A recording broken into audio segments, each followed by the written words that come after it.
স্বাগত আমার স্নেহের ছাত্রছাত্রীরা। সরকারিভাবে পঞ্চম পর্বের লকডাউন চলছে, তাই 30শে জুন পর্যন্ত বিদ্যালয় বন্ধ থাকবে। আমরা যেভাবে অনলাইন ক্লাসের মাধ্যমে ক্লাস চালিয়ে যাচ্ছি, 30শে জুন পর্যন্ত কিন্তু এইভাবেই অনলাইন ক্লাস চলবে। আজকে আমি চতুর্থ শ্রেণীর ক্লাস নেব। আমাদের পরিবেশ এই বিষয়ের উপরে 66 পাতা থেকে 71 পাতা তোমরা খুলবে। 66 পাতায় দেখো দিন রাত, এই এককের উপরে আজকে আলোচনা করা হবে। দিন রাত আলোচনা করার আগে আমাদের ছায়া সম্পর্কে জানতে হবে। তোমরা ক্লাস 3-তে ছায়া সম্পর্কে কিছুটা ধারণা পেয়েছিলে। আজকে আমি আরো পরিষ্কারভাবে ছায়া কি এটা আমাদের আগে প্রথম ভালো করে জানতে হবে। আচ্ছা, ছায়াটা দেখো, আমার হাতে একটা স্কেচ পেন আছে আর আমি একটা লাইট নিচ্ছি। এখন এটা পরিষ্কার হওয়ার জন্য আমাদের কিন্তু লাইটটা অফ করতে হবে।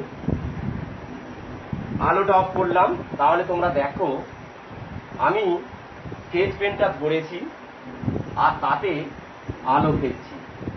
দেখো তো যে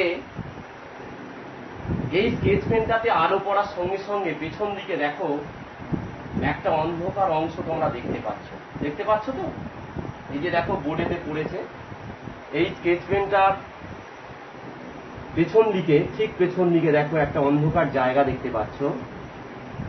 এই অন্ধকার জায়গাটাই হচ্ছে এই স্কেচ পেনটার ছায়া। তাহলে ছায়াটা কি?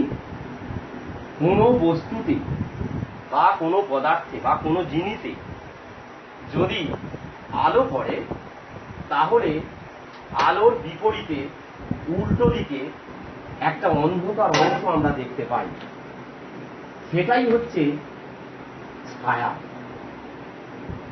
তাহলে কি বুঝছো? যে দেখো, এই যে দেখো ছায়াটা, আলোটা যত আমি চেঞ্জ করছি, দেখো ছায়ার দৈর্ঘ্যটাও কিন্তু কমছে। তোমরা ভালো করে লক্ষ্য করো, দেখো ছায়াটা কমছে আবার বাড়ছে, কমছে বাড়ছে। এই ছায়া আমরা দিনের বেলাতে যখন সূর্য ওঠে তখন তোমরা লক্ষ্য করেছ যে সূর্য যখন পূর্ব দিকে ওঠে তখন ছায়া আমরা দেখতে পাই। সে গাছের ছায়া হোক, তোমাদের ছায়া, কোনো পশু পক্ষীর ছায়া, যে কোনো জিনিসেরই কিন্তু আমরা ছায়া দেখতে পাই। আবার ওই ছায়াটা বাড়া কমা হয় সূর্য পূর্ব দিক থেকে যত পশ্চিম দিকে এগোতে থাকে। যদিও তোমরা, আমি আগামীতে আলোচনা করব যে সূর্য কিন্তু এক জায়গাতেই স্থির থাকে, সূর্য কিন্তু ঘোরে না, এটা আমরা জানি, তোমরা আগে জেনেছো। তাহলে এই রকম আপেক্ষিক সূর্যকে মনে হয় যে পূর্ব দিক থেকে বোধহয় পশ্চিম দিকে যাচ্ছে না। এটা আমাদের এই পরীক্ষার মাধ্যমেই তোমরা জেনে যাবে যে আসলে কি কারণের জন্য এই ঘটনাগুলো ঘটে। প্রথমে দেখো, এই টেবিলটায় চলে এসো। এই টেবিলেতে দেখো আমি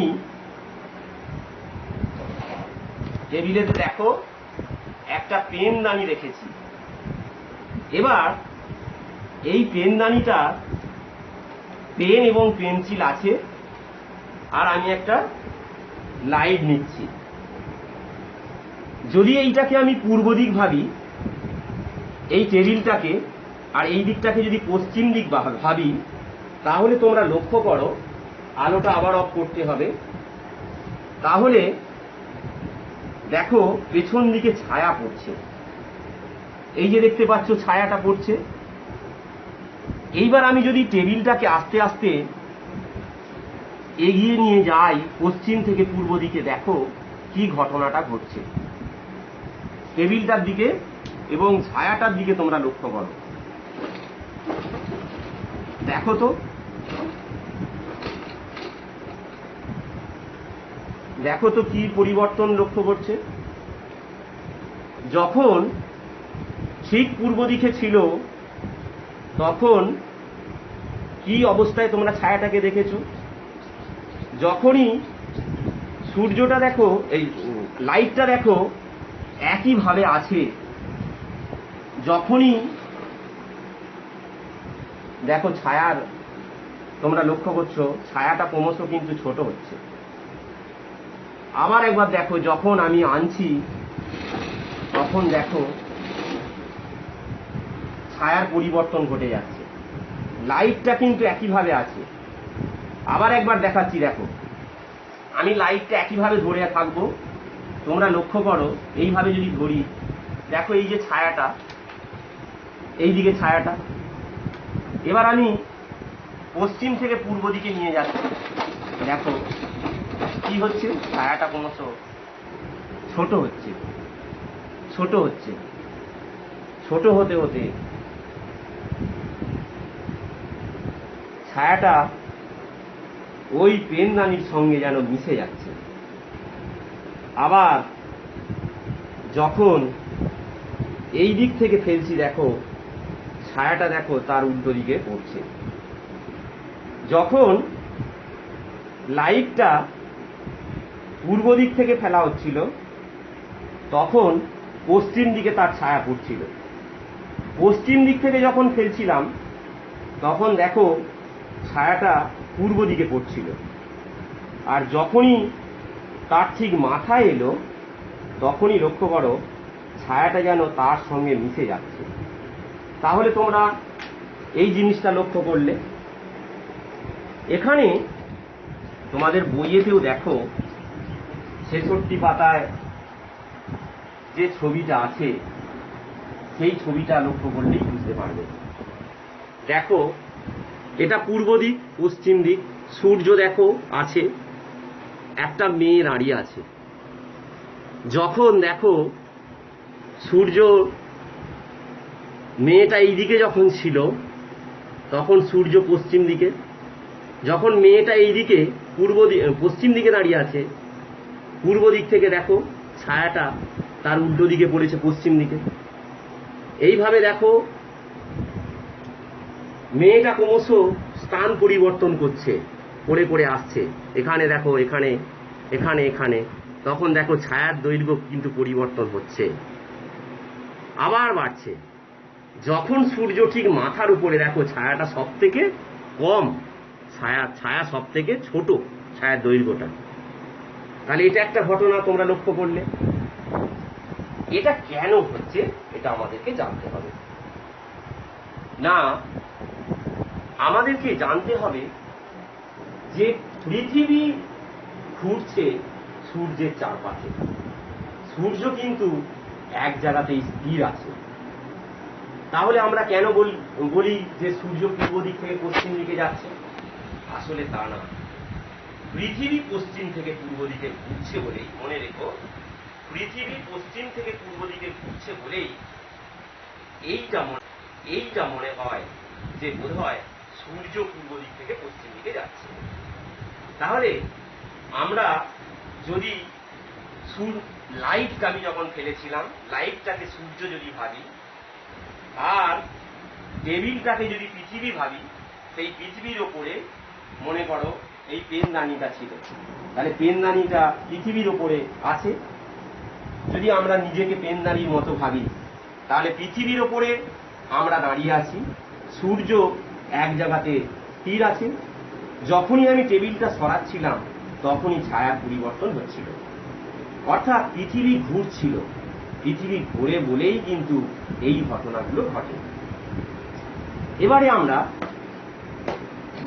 আরেকটা ঘটনার কথা বলি, যে পৃথিবী, এইবারে আমরা একটা অন্য পরীক্ষার দিকে যাচ্ছি। এই যে ছায়ার পরিবর্তনটা, তাহলে তোমাদেরকে মনে রাখতে হবে, সূর্য যখন পূর্ব দিকে থাকে তখন ছায়ার দৈর্ঘ্য পশ্চিম দিকে পড়ে, ছায়া পশ্চিম দিকে পড়ে, ছায়ার দৈর্ঘ্য বড় হয়। যত সূর্য আমাদের মাথার দিকে আসে ঠিক দুপুর 12টায় ছায়ার দৈর্ঘ্য সব থেকে ছোট হয়। আবার পশ্চিম দিকে যখন যায় তখন লক্ষ্য করবে ছায়াটা কিন্তু পূর্ব দিকে পড়ে, তখন ছায়াটা ক্রমশ বাড়তে থাকে, বাড়তে বাড়তে বড় হয়।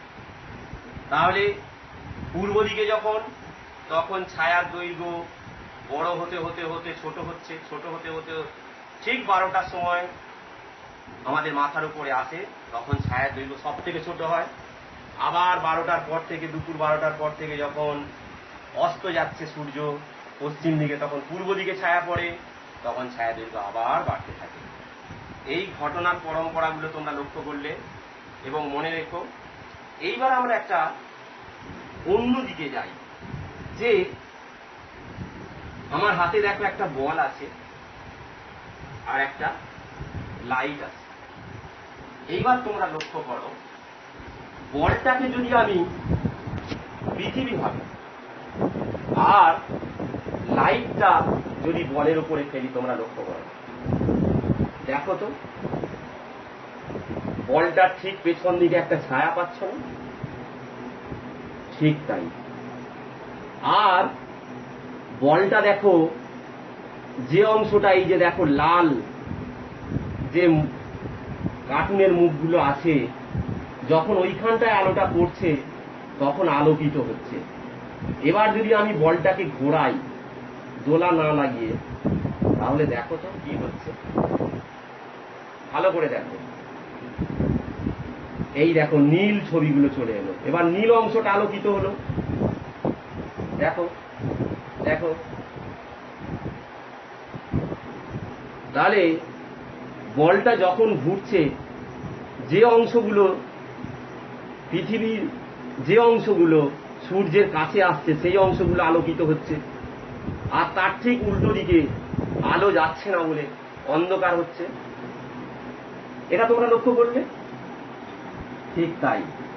এখানে লাইটটাকে যদি সূর্য ভাবা হয়, পৃথিবীটাকে, এই বলটাকে যদি পৃথিবী ভাবা হয়, তাহলে যে ঘটনাটা আমরা দেখলাম সেই ঘটনাটাই প্রতিদিন ঘটে।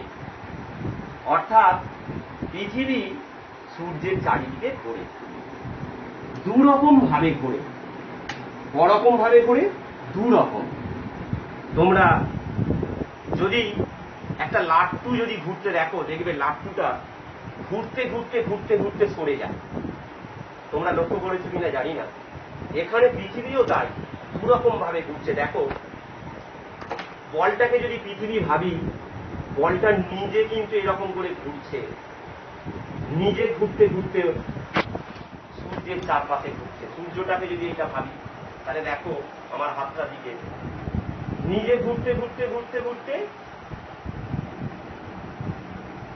সূর্যের চারপাশে ঘুরছে, দেখো ক্রমশ এগিয়ে যাচ্ছে।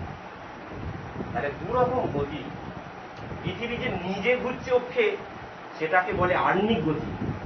আর এই যে লাট্টুর মতো সরে যাচ্ছে ঘুরতে ঘুরতে, নিজে ঘুরতে ঘুরতে সরে যাচ্ছে, সেটাকে বলে বার্ষিক গতি। তোমরা আরো উঁচু ক্লাসে উঠবে, তখন জানবে এই আহ্নিক গতি বার্ষিক গতি সম্পর্কে। আজকে শুধু দুটো কথা বললাম। এখন পৃথিবী যে নিজে ঘুরছে, যেটা আহ্নিক গতি, এর ফলেই কিন্তু দিন রাত্রি হয়।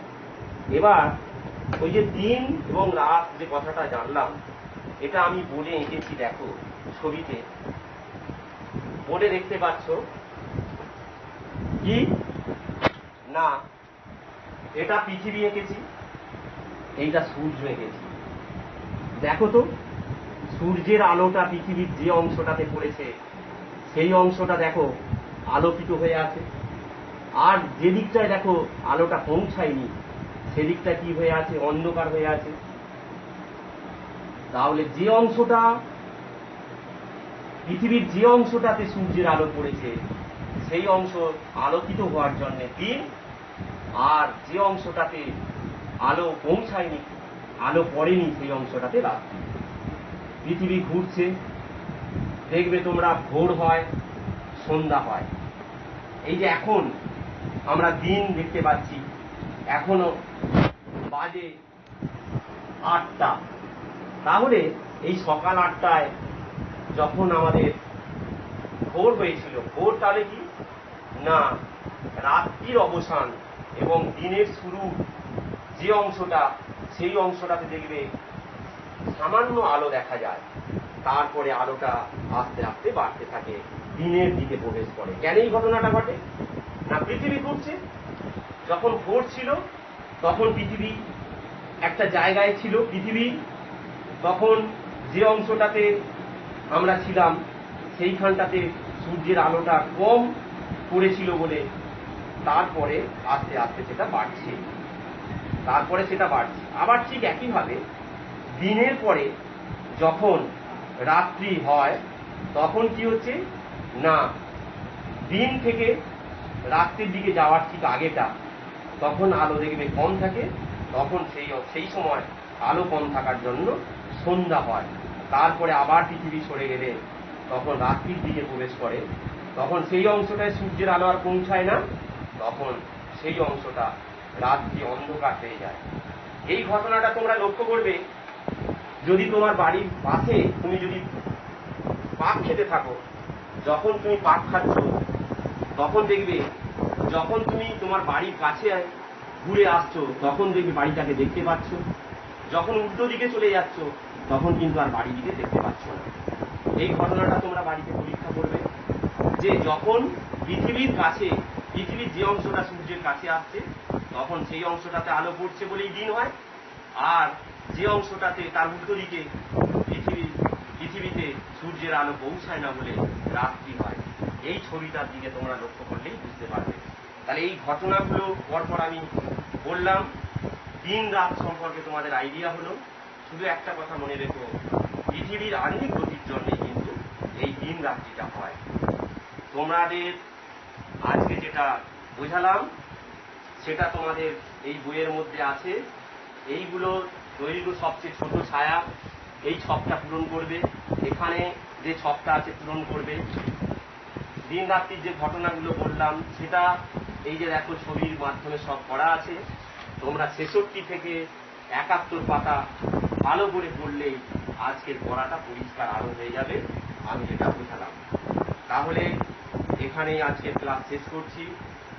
তোমরা ওইগুলো যে কাজগুলো দিলাম সেইগুলো করে হোমওয়ার্ক হিসাবে আমাদের বিদ্যালয়ের হোয়াটসঅ্যাপ গ্রুপে পাঠিয়ে দেবে, আমি দেখে নেব। তোমরা সবাই খুব ভালো থেকো, সুস্থ থেকো, অনেক